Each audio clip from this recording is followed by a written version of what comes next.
قرآن کو سننا زیادہ اہم ہے یا اس پہ عمل کرنا زیادہ اہم ہے؟ دیکھیے اکرم بھائی، جب ہم قرآن سنیں گے نہیں، جی قرآن سمجھیں گے نہیں تو اس پہ عمل نہیں کر پائیں گے. جی ٹھیک ہے. تو اللہ کے رسول صلی اللہ علیہ وآلہ وسلم کو قرآن کی تلاوت بھی بہت پسند تھی، اور وہ خود صاحب قرآن ہو کر قرآن سنتے بھی تھے. اور جو لوگ اچھی آواز میں قرآن پڑھتے تھے نا، ان سے بہت محبت بھی کرتے تھے. بے شک.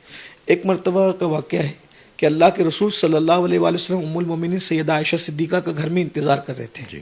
وہ اپنے میکے گئی ہوئی تھی. سیدنا صدیق ان کے والد تھے، وہ میکے گئی ہوئی تھی. آنے میں کچھ دیر ہوئی تو اللہ کے حبیب صلی اللہ علیہ وآلہ وسلم نے پوچھا کہ عائشہ تم تاخیر کیوں ہوئی؟ کہا یا رسول اللہ، میں گھر آ رہی تھی تو میں نے دیکھا کہ مسجد میں ایک صاحب قرآن کی تلاوت کر رہے تھے، اور اتنے اچھے لہجے میں وہ قرآن پڑھ رہے تھے نا کہ میں کھڑی ہو گئی سننے کے لیے.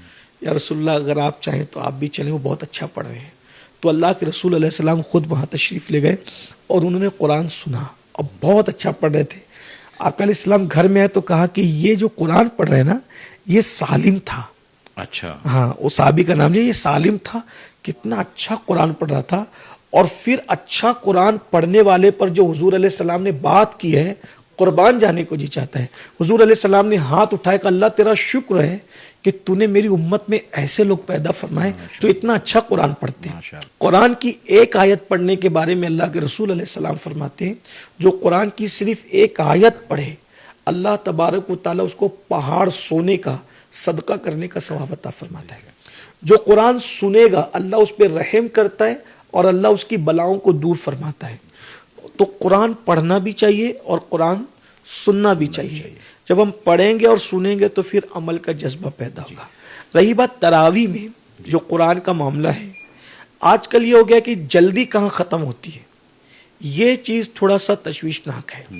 قرآن کا جو حق ہے، الفاظ سمجھ میں آنا چاہیے. یعلمون اور تعلمون کے سوا کچھ سمجھ میں نہیں آ رہا ہے، کچھ پتہ ہی نہیں چل رہا ہے، اس طرح کا قرآن پڑھنا جائز ہی نہیں ہے.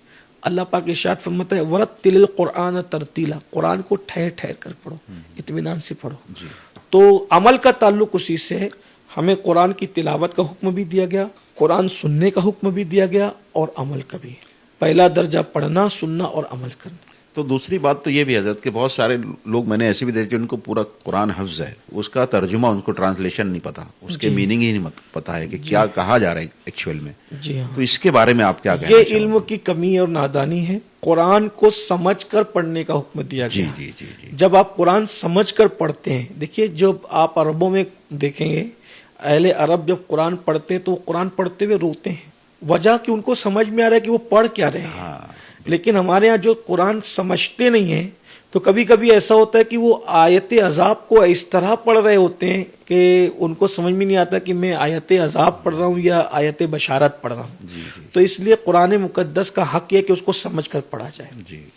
انہیں اپنی زبان میں بھی سمجھنے کی ہاں جی بالکل. اسی لیے ہمارے بزرگوں نے قرآن مقدس کا اردو زبان میں ترجمہ کیا ہے تاکہ ہم قرآن کو سمجھ کر پڑھ سکیں. دنیا کی ہر زبان میں میرے خیال سے جی ہاں اس کا ترجمہ ہو چکا ہے. بالکل صحیح ہے.